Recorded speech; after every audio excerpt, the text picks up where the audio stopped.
கர்த்தருக்குள் பிரியமானவர்களே, ஒரு இரவில் எனக்கு அதிகமாக தூக்கம் வரல. ரொம்ப கஷ்டப்பட்டு போனேன். மூச்சு திணறல். நான் தண்ணி குடித்து பார்க்குறேன், அதுக்கான மருந்து எடுத்து பார்க்குறேன், முடியலை, தூக்கமே இல்லை. மறுநாள் டாக்டர்கிட்ட போய் கேட்கும்போது டாக்டர் ஒரு விதமான சிம்டம்ஸ் சொல்கிறாரு, கேட்குறாரு. அப்புறம் யூடியூப்பில் சர்ச் பண்ணி பார்த்தோம்னா ஒவ்வொருத்தங்க பயமுறுத்துகிறாங்க. அநேக அறிகுறிகள், இதெல்லாம் சிம்டம்ஸ் இருந்தால் இந்த பிரச்சனை தான், இந்த பிரச்சனை இருந்தால் இதுதான் நோய், அப்படியெல்லாம் நம்மளை பயமுறுத்திடுறாங்க. பாருங்கள், அந்த நாள் ரொம்ப ஒரு நெருக்கமான நாளாக இருந்தது. பின்பதாக டாக்டர்கிட்ட இல்லை நீங்கள் ஸ்கேனுக்கு எழுதி கொடுங்க என்று சொல்லி அவர்கிட்ட கேட்டு ஸ்கேன் எடுத்து பார்த்தா ஒன்றுமே இல்லை. இப்படிதாங்க நம்முடைய வாழ்க்கையில் நம்ம பயப்படுகிற காரியம் ஒன்றுமே இல்லைங்க. ஆனால் நம்ம தான் அதிகமாக அதுக்கு என்ன செய்து கொண்டிருக்கிறோம், முக்கியத்துவம் கொடுத்து கொண்டே இருக்கிறோம்.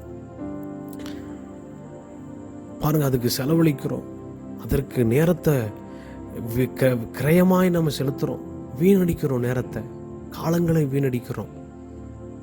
தேவன் நமக்கு தைரியமான ஆவியை தந்திருக்கிறாருங்க.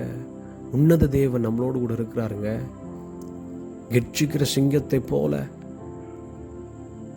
பலமுள்ள தேவன் நம்மளோடு கூட இருக்கிறாருங்க. சேனைகளின் கர்த்தர் நம்மளோடு கூட இருக்கிறாருங்க. பாருங்கள், எங்கே போனாலும் பயம். பஸ் ஏறும்போது, மருந்து சாப்பிடும் பொழுது, எங்கேயாவது ஒரு பிரயாணப்படும் பொழுது, ஏதோ ஹாஸ்பிட்டலுக்கு போகிறோம், ஏதோ ஒரு எதிர்காலங்களை குறித்த ஏதோ ஒரு பயத்தில், மரண பயத்தில், நோயினால் பாதிக்கப்பட்டு ஐயோ என் வாழ்க்கை முடிஞ்சிருமோன்னு பயம்.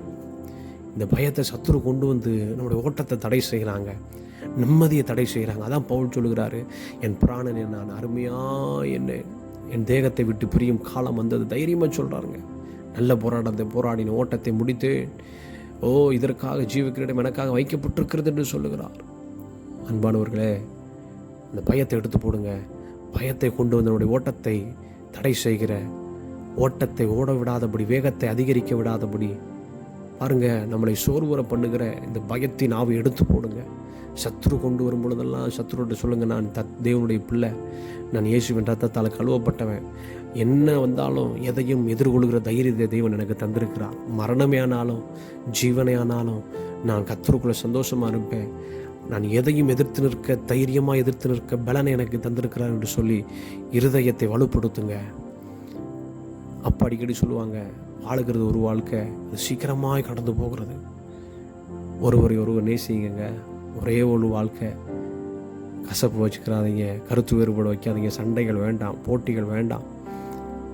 அண்டிக் கொள்ளுங்க, அன்பு கூறுங்க, ஒருவரை ஒருவர் ஜெபத்தில் தாங்குங்க, ஒருவருடைய பாரத்தை ஒருவர் சுமங்க, ஒருவரில் ஒருவர் அன்பு கூறுங்க, விட்டு கொடுத்து போங்க. இதான் நாம் தேவன் நமக்கு கற்றுக் கொடுக்குற காரியங்க. அப்போது ஒரு இடைவெளி வரும்பொழுது பயம் நம்மளை ஆட்கொள்கிறது. அந்த பயம் வரும்பொழுது நாம் என்ன செய்து விடுகிறோம், தடுமாறி போய் விடுகிறோம், என்ன செய்வதென்று தெரியாமல் நின்று போய் விடுகிறோம்.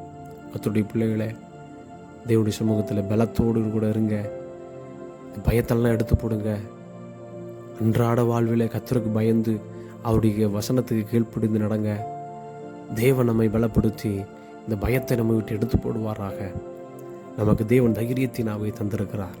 விசுவாசத்தோடு முன்னேறுங்க, விசுவாசத்தோடு காத்துருங்க. இந்த பயத்தை எடுத்து போடுங்க. தேவன் நமக்கு பரலோகத்தை, நிச்சயத்தை நமக்கு தந்திருக்கிறார்.